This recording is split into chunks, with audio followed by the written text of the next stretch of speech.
Bismillahirrahmanirrahim. Assalamualaikum warahmatullahi wabarakatuh. Selamat pagi anak-anak. Bagaimana kabarnya hari ini? Alhamdulillah kalau baik. Baik, sebelum kita memulai pembelajaran kita pada hari ini, alangkah lebih baiknya kita berdoa menurut agama dan kepercayaan masing-masing. Berdoa, mulai. Kemudian di sini Ibu akan mengabsen kehadiran kalian terlebih dahulu. Apakah hadir semua? Hadir semua ya, alhamdulillah. Jadi untuk materi yang kita pelajari hari ini yaitu materi tentang garis dan sudut. Baik, langsung saja di sini kita akan mencoba untuk memahami hubungan antar titik dan garis. Nah, tentunya dalam kehidupan sehari-hari, beberapa benda yang ada di sekitar kita yang dapat menunjukkan garis. Misalnya saja benda yang menunjukkan garis yang sejajar antara lain senar gitar, pagar rumah, pohon di pinggir jalan, zebra cross. Sedangkan benda-benda yang menunjukkan garis berpotongan di antaranya adalah tower seluler, jembatan penghubung sungai, dan besi penyangga.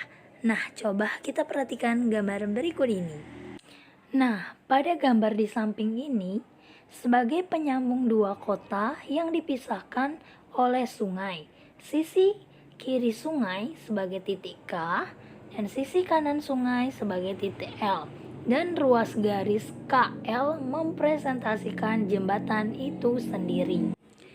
Dalam ilmu geometri, terdapat beberapa istilah atau sebutan yang tidak memiliki definisi, antara lain garis, titik, dan bidang. Meskipun ketiga tersebut tidak secara formal didefinisikan, sangat penting disepakati tentang arti istilah tersebut. Nah, di sini Ibu mau tanya, sebenarnya apa sih yang dimaksud dengan titik, garis, dan bidang? Itu ada yang tahu? Oke, baik, kalau belum tahu. Jadi, titik itu adalah sesuatu ideal, benda, pikiran yang bersifat abstrak, tidak dapat dilukiskan dengan tanda noktah. Sebuah titik diberi penamaan dalam huruf kapital, misalnya titik P, titik Q, titik R, dan sebagainya. Dan untuk garis itu sendiri, garis direpresentasikan memiliki panjang tak terbatas, lurus, tidak mempunyai ketebalan, dan tidak mempunyai ujung.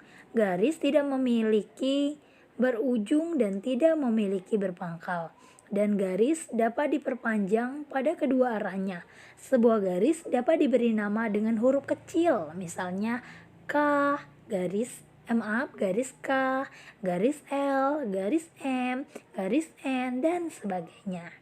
Sedangkan bidang datar dapat dipresentasikan sebagai suatu daerah yang memiliki panjang dan lebarnya tak terbatas.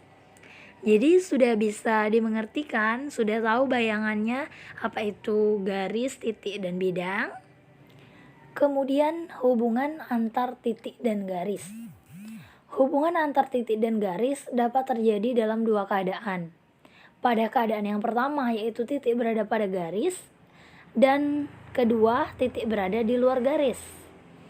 Titik yang disebut berada pada garis jika titik tersebut ada pada garis atau titik tersebut menjadi bagian dari garis. Seperti gambar di bawah ini pada gambar yang A.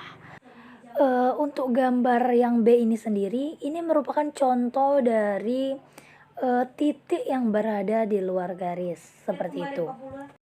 Kemudian titik-titik segaris. Jika diambil sembarang titik pada garis K, misal titik A dan B, maka garis K juga dapat dinotasikan garis AB. Dua titik atau lebih dikatakan segaris apabila titik-titik tersebut terletak pada garis yang sama. Istilah titik-titik segaris bisa disebut kolinar.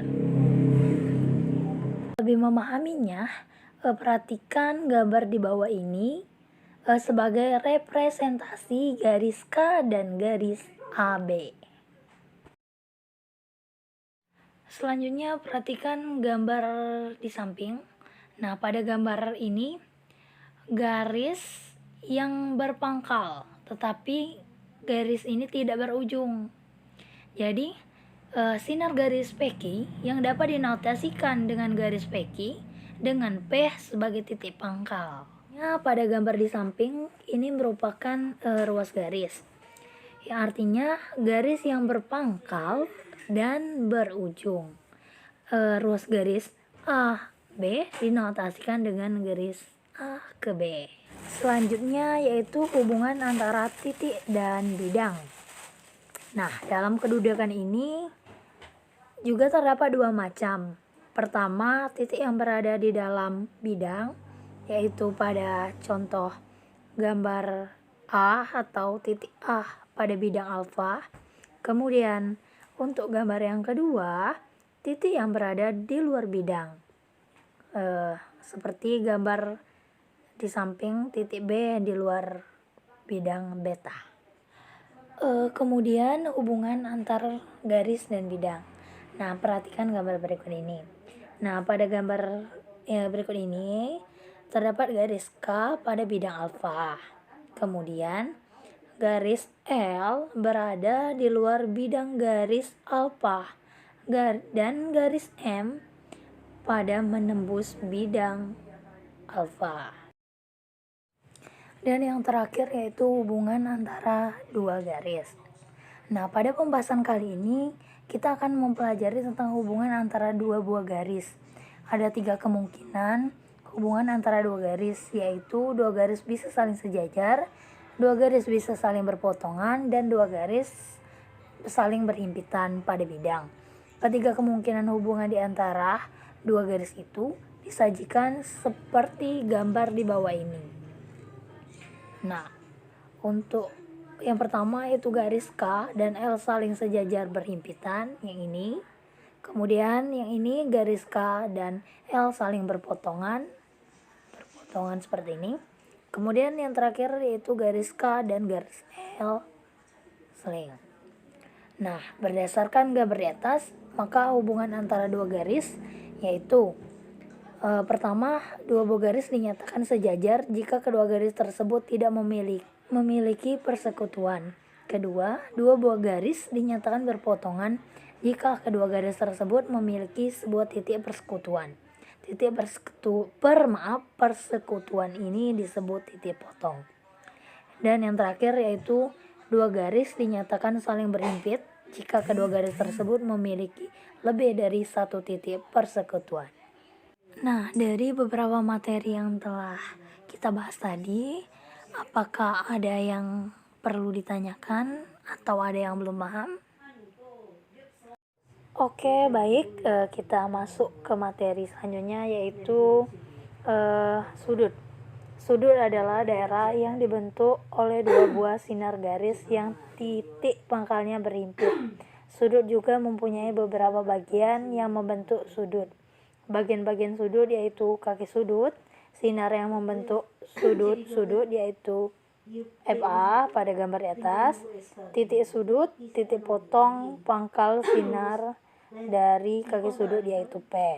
Kemudian daerah sudut, daerah yang terbentuk antara dua kaki sudut yaitu PB. Oke, baik, kita masuk ke contoh soal. Nah, di sini tentukanlah ukuran sudut yang dibentuk oleh jarum jam dan jarum menit ketika menunjukkan pukul 03. Nah, jadi untuk penyelesaiannya di sini kita lihat dulu bahwa pukul 03 itu jarum jam pendek kan menunjuk ke arah bilangan 3. Sedangkan jarum menit itu jarum panjang menunjuk ke arah bilangan 12 maaf, sehingga sudut yang terbentuk adalah 1/12 atau dapat juga disederhanakan menjadi 1/4. Jadi terbentuklah 1/4 putaran penuh Satu putaran penuh adalah 360 derajat. Maka 1/4 dikali 360 derajat sama dengan 1 dikali 360 derajat per 4 sama dengan 360 derajat per 4 itu sama dengan 90 derajat. Nah, jadi dapat kita simpulkan bahwa sudut yang terbentuk oleh jarum jam dan jarum menit ketika pukul 03 adalah 90 derajat. Selanjutnya, coba kita perhatikan cara mengukur sudut yang dibentuk oleh jarum jam dan jarum menit pada waktu tertentu. Perputaran selama 12 jam jarum jam berputar sebesar 360 derajat, sehingga dapat dihitung pergeseran tiap 1 jam adalah 360 derajat per 12 sama dengan 30 derajat. Nah, itulah dia cara penyelesaiannya tadi. Kemudian perlu kita ketahui bahwa ukuran sudut yang baku itu untuk sudut lancip memiliki ukuran sudut antara 0 derajat dan 90 derajat, sedangkan sudut tumpul memiliki ukuran sudut antara 90 derajat dan 180 derajat. Untuk sudut siku-siku itu memiliki ukuran 90 derajat, dan yang terakhir itu sudut refleks memiliki ukuran sudut antara 180 derajat dan 360 derajat. Sebenarnya yang terakhir itu adalah sudut lurus memiliki ukuran sudut 180 derajat. Kemudian hubungan antar sudut untuk contoh penerapan dalam kehidupan sehari-hari. Materi hubungan antara sudut sebagian akibat dari dua garis sejajar yang dipotong oleh dua garis transversal. Contohnya denah jalan kota. Bisa kita lihat pada gambar ini, jalan yang pertama dimisalkan garis yang pertama, jalan yang kedua dimisalkan garis yang kedua, dan jalan yang ketiga dimisalkan garis yang ketiga. Untuk garis pertama dan garis kedua saling sejajar. Garis pertama dan kedua berpotongan pada garis yang ketiga. Setelah kita menerapkan contoh dalam kehidupan sehari-hari, selanjutnya kita coba lihat gambar di samping ini. Pada gambar di samping menunjukkan garis M sejajar dengan garis N, dan garis L memotong garis M dan garis N di titik A dan titik B. Garis yang memotong garis M dan garis N disebut garis transversal.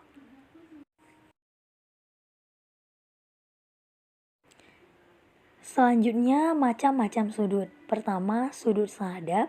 Kedua, sudut dalam berseberangan. Ketiga, sudut luar berseberangan. Keempat, sudut dalam sepihak. Kelima, sudut luar sepihak. Sudut-sudut sehadap. Sudut-sudut sehadap adalah sudut-sudut yang menghadap ke arah yang sama terhadap garis potong. Contoh sudut-sudut sehadap bisa dilihat dari gambar di samping. Pertama, sudut A1 sehadap dengan sudut B1, sudut A2 sehadap dengan sudut B2, sudut A3 sehadap dengan sudut B3, dan yang terakhir sudut A4 sehadap dengan sudut B4. Sudut-sudut dalam berseberangan. Sudut-sudut dalam berseberangan adalah sudut-sudut yang terletak di antara dua garis sejajar yang berseberangan terhadap garis potong. Sudut-sudut berseberangan sama besar. Contoh sudut-sudut dalam berseberangan bisa dilihat pada gambar di samping. Yang pertama itu sudut A berseberangan dengan sudut D, yang kedua sudut B berseberangan dengan sudut C. Sudut-sudut luar berseberangan. Sudut-sudut luar berseberangan adalah sudut-sudut yang terletak di luar garis sejajar dan berseberangan terhadap garis potong. Sudut-sudut luar berseberangan sama besar. Contoh sudut-sudut luar berseberangan bisa dilihat pada gambar ini. Sudut A berseberangan dengan sudut D, sudut B berseberangan dengan sudut C. Sudut-sudut dalam sepihak. Sudut-sudut dalam sepihak adalah sudut yang terletak di antara dua garis sejajar dan sepihak terhadap garis potong. Jumlah besar pasangan sudut dalam sepihak adalah 180 derajat. Contoh dari sudut-sudut dalam sepihak bisa dilihat pada gambar ini. Sudut A dalam sepihak sudut B, sudut C dalam sepihak sudut D. Yang terakhir yaitu sudut-sudut luar sepihak.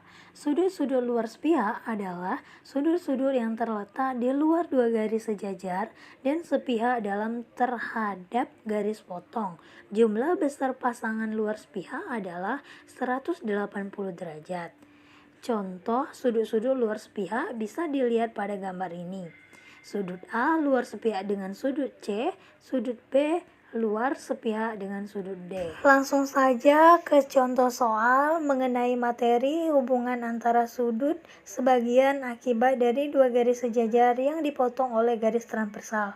Pada gambar kali ini kita diminta untuk menyebutkan pasangan sudut-sudut dalam berseberangan. Yang kedua, jika sudut A1 sama dengan 75 derajat, maka tentukanlah besar sudut A3 dan sudut B4.